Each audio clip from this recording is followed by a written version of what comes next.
Good afternoon, I'm Jordan Lee. And I'm Alex O'Neill. Here are your latest stories. The recent minimum wage hike was designed to help low-income workers, but its effects have yet to be seen.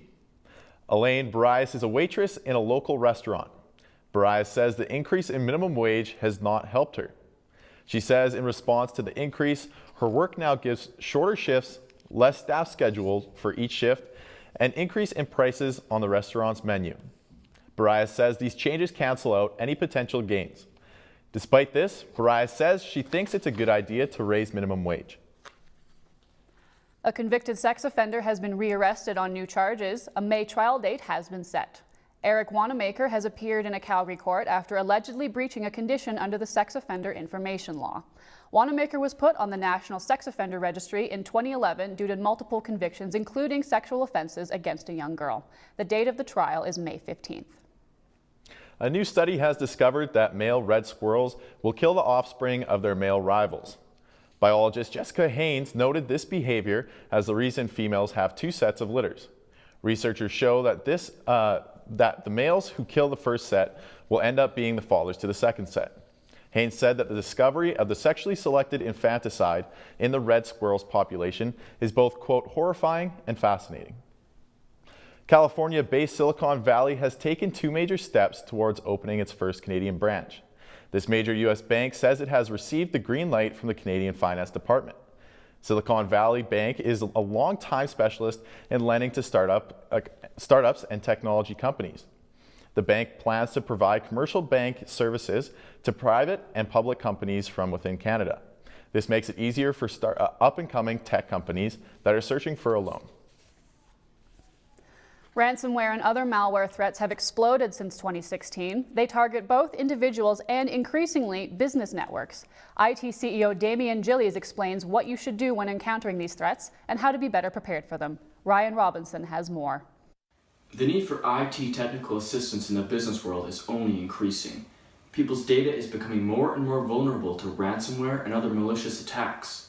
As Damien Gillies tells us, people will need to safeguard their information now more than ever. I'm in year 20 of running a computer company. Generally speaking, I look after people's computers, keep them up and running. The initial concern would be around security. With data rapidly migrating onto the cloud, information is much more vulnerable. Ransomware, phishing, and fraudulent attacks are becoming more and more sophisticated. For example, if you did ship something with UPS and you get an email that looks like it's a UPS shipping document, and then you open it and it is obviously not from UPS and infects your system.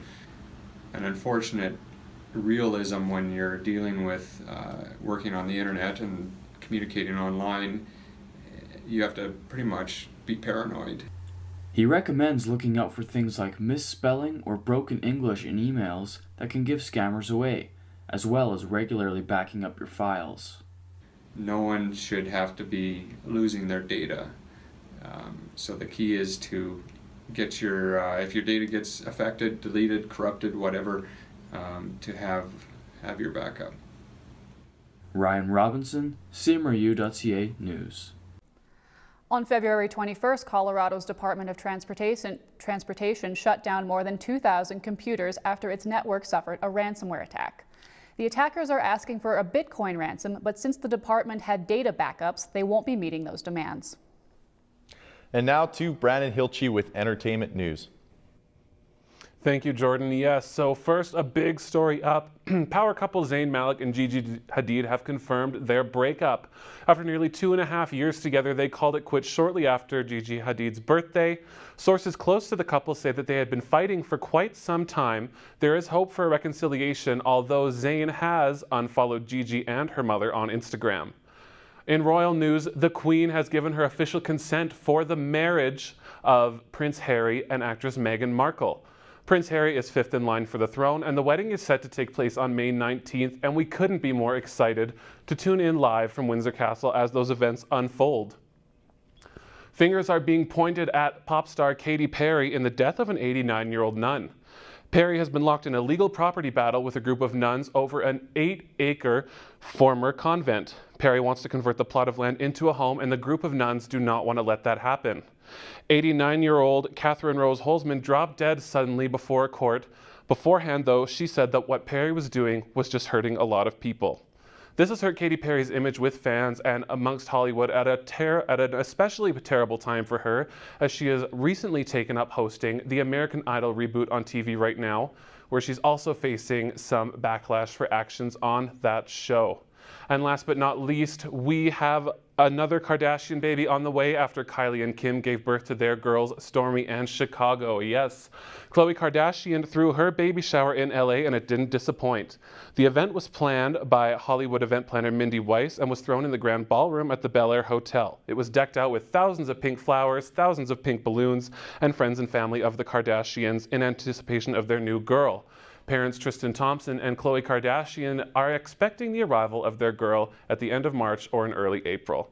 That's all for CMRU.ca Entertainment. I'm Brandon Hilshey.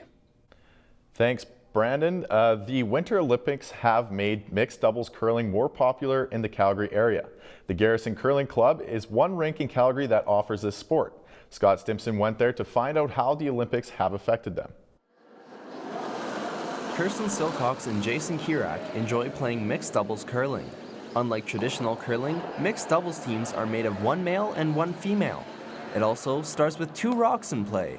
The sport made its first appearance in this past Winter Olympic Games. Silcox says the Olympics have started to get people talking about the sport.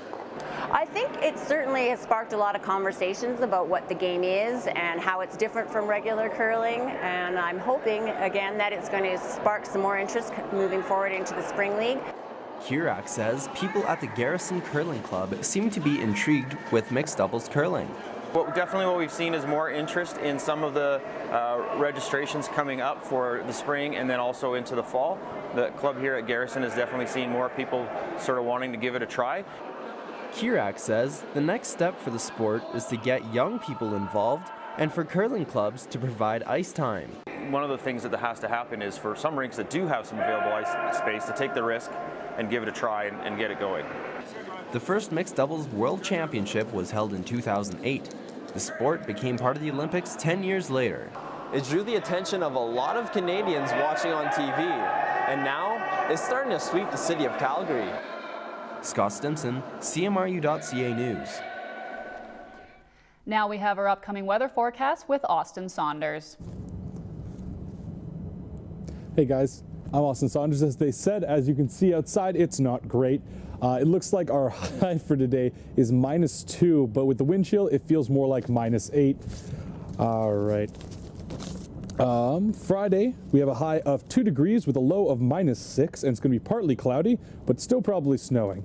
Saturday and Sunday, we have a high of 0 degrees for both those days with -6 for the first one and -8 for the 8th. It's going to be snowy both those days, but hopefully the weather gets better over the weekend. All right, I'm Austin Saunders for CMRU.ca Weather. Back to you guys. Thanks, Austin. This has been the latest in CMRU.ca news. I'm Jordan Lee. And I'm Alex O'Neill. Have a great day.